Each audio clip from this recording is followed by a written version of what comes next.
time from Nightrun. And today we're gonna be reinstalling my fully simplified manifold on the KA24E. Alright guys, it has been a minute. It's been a minute, but we're gonna walk you through the step-by-step process to finish your manifold rebuild. Bear with me, today, this bitch is finally going back together.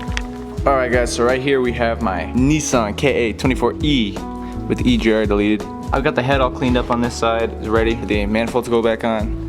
Manifolds, damn near all cleaned up, sitting right there. I gotta take it apart real quick. We're gonna put the new gaskets in today. So before we fuck with the manifold, right here we have our head, right? As you guys can see, where'd the studs go? These studs, you don't wanna reuse them. It's not recommended by the factory, so I wouldn't do it.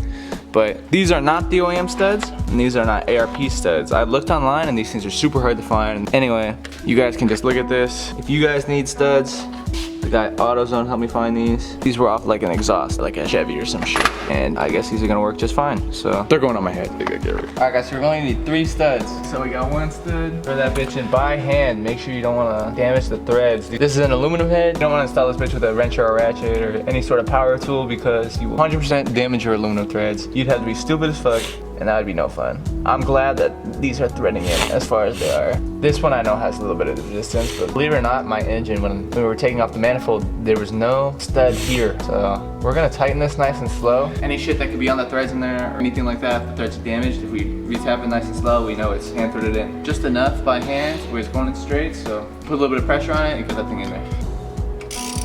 Alright guys, what I'm doing right now when I do that is I'm tightening the back bolt to the front bolt, so then once they're tight together like that, then you can actually just spin the front one and it will turn the whole stud instead of just spinning the bolts onto it.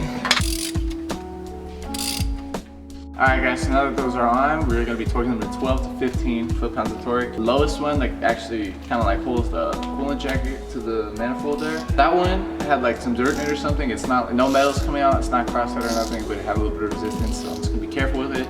And that one's only gonna get the torque up to 12 foot-pounds. So we got this bitch set, 12 and a half right now. Yeah. That's torqued, just like that. We'll try it again, ready? That's torqued. So for this stud and this stud, we're actually gonna do it just a little bit higher. We're gonna be doing 14 foot-pounds of torque here.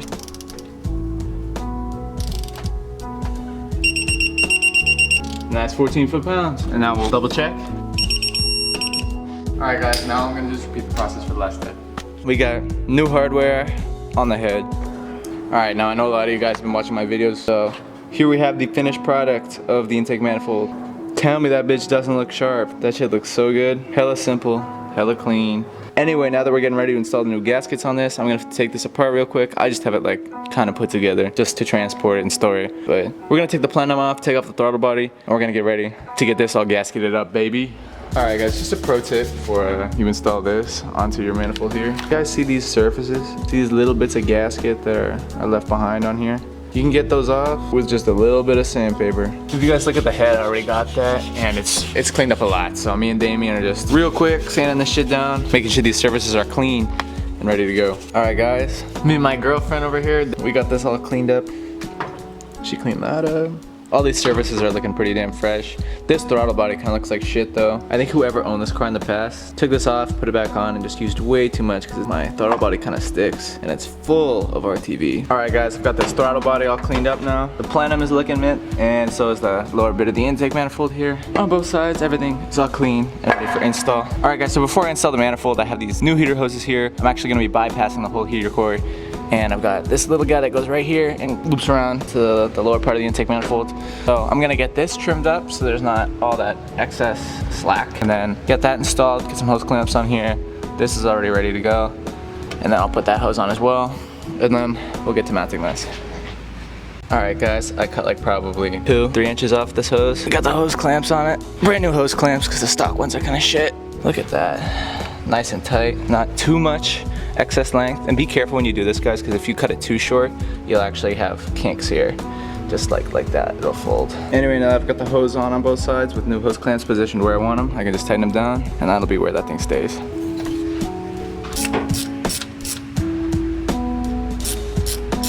Boom, heater core bypassed. All right, so guys, for those of you who are doing what I'm doing right now, this piece right here was so hard to find. I could only find it on one little website. I found this on Google Images. I don't know if those labels gonna help you guys at all. Oh, this is made in the Philippines. Gang, gang. Look at that.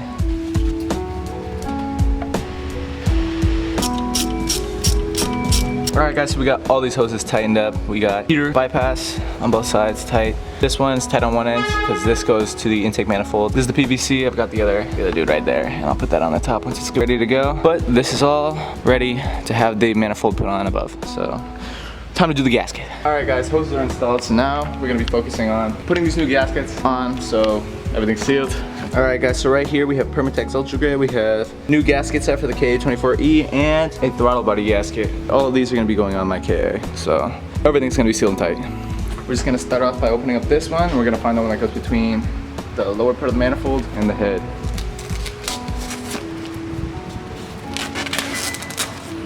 Alright, so I think the gasket we're looking for is this one right here. So my gasket kit actually came with two different gaskets. One is for the S13 intake manifold, and the other one is for the D21 hard body manifolds. Alright guys, so right here we have Permatex Ultra Gray. This stuff is good for sealing up the intake manifolds, just in case you don't trust the gaskets that much. You know, you don't want to have to do this shit twice, so might as well make sure it's locked up with Permatex. They were underneath the motor. Gonna clip this off of the first line. Ooh, now we can start squeezing out Permatex. Now when you guys do this shit, you really want to be as neat as you can about it, because this shit gets messy quick. You really don't want to fuck this shit up. Got one Nightrun glove, and I'm gonna use this to spread it onto the head.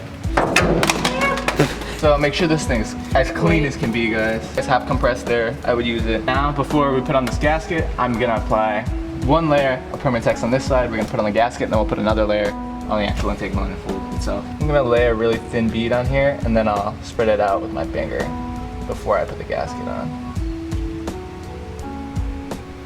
You guys don't want this stuff getting into your manifold or into your coolant jacket here, because that shit will get into your engine.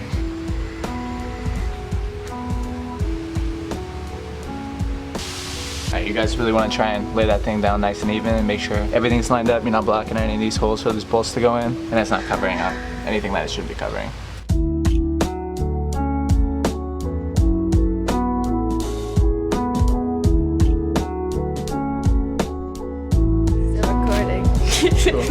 We got gasket all over this, so this shit is ready to be squished.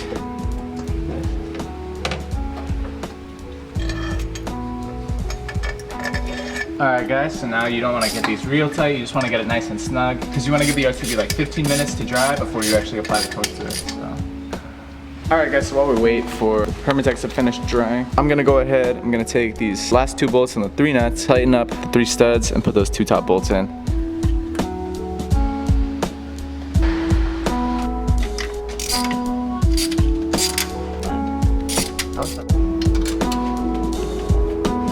Alright guys, now that all those bolts are onto the engine and those studs are nice and tight, I'm going to be tightening all of them down to 12 to 15 foot-pounds with my torque wrench here.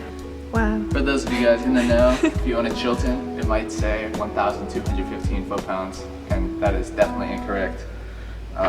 It's 12 to 15. Don't listen to it. I know it's hard, but don't do it. But no, you're good. When it comes to like high torque, you always want to do it in stages, but 15 is pretty low, so you guys can just hit this first try and you should get 15. I would advise not to use an extension or one of these flexible joints on a torque wrench, just because it can actually mess up your reading. So we're gonna start with the main 2 bolts. And keep in mind it has been 15 minutes since we applied the RTV. Boom, just like that. We've got this whole thing nice and torqued up. That is not gonna have to be touched anymore. So now guys, the next thing we're gonna focus on is putting RTV on this, putting down the gasket, and putting RTV on the bottom half of this upper plenum, so we get a good seal going on right there. Got that nice and spread out even. Now we're just gonna plop this gasket right on it. Very nice.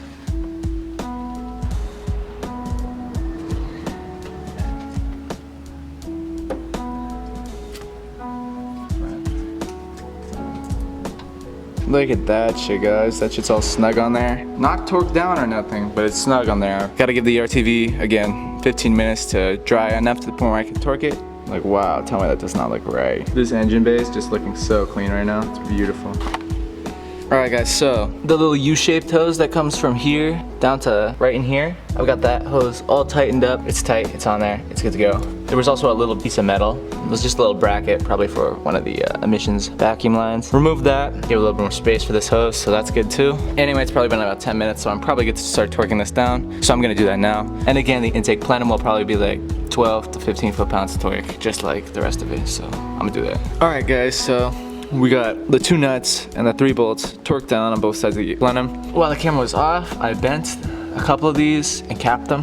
So I broke off the old metal piping that like bent around, broke it off, put on a couple caps. We got one here, and then the bottom side is just broken off. It doesn't really matter because they just run through each other. Down here, I'm gonna be taking this hose off and capping this because we're not gonna have the coolant line that runs from over here into our throttle body. Along with that, we've installed this PCV hose here and the vacuum line that goes to the brake booster. Anyway, here's a little report on the engine.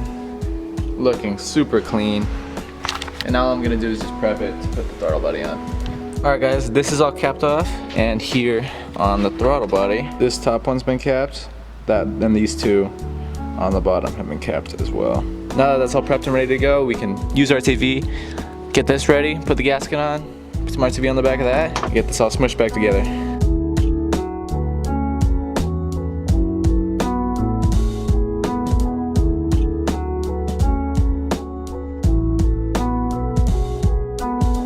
Just like that, guys. Throttle body's installed. Just gonna give that 10-15 minutes to let the RTV get a little bit harder, and then we'll torque it down. Anyway, while I wait for that to dry, here on the back of the motor, this is where the EGR valve was, and I still haven't installed my EGR block-off plate.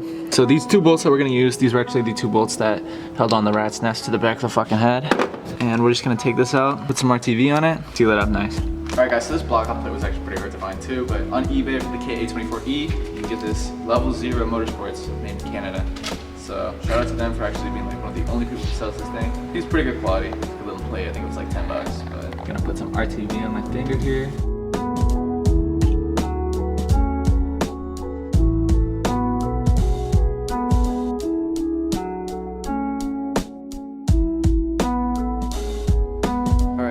Throttle body's tight, EGR block-off plate is tight. So now all that I have left, clean up the accessories, put the power steering pump back on, get the upper and lower radiator hose reattached, move the harness back where it goes and put it on the fuel rail, and should be good to go. There we go guys, it's all put back together for the most part. So I put back on the power steering, put the belt back on, got these hoses back on, injectors are back in, fuel rail's back where it's supposed to be, and overall this bay is looking clean and tidy. Intake manifold looks so much cleaner. I still gotta figure out this wiring, guys. Wiring's not complete yet, but other than that, this engine looks so clean. Make sure you guys stay updated for the next video because we're gonna be doing the idle air control valve. And other than that guys, I hope you guys enjoyed this video. I hope it helped. Don't forget to like, comment, subscribe. I'll see you guys next time.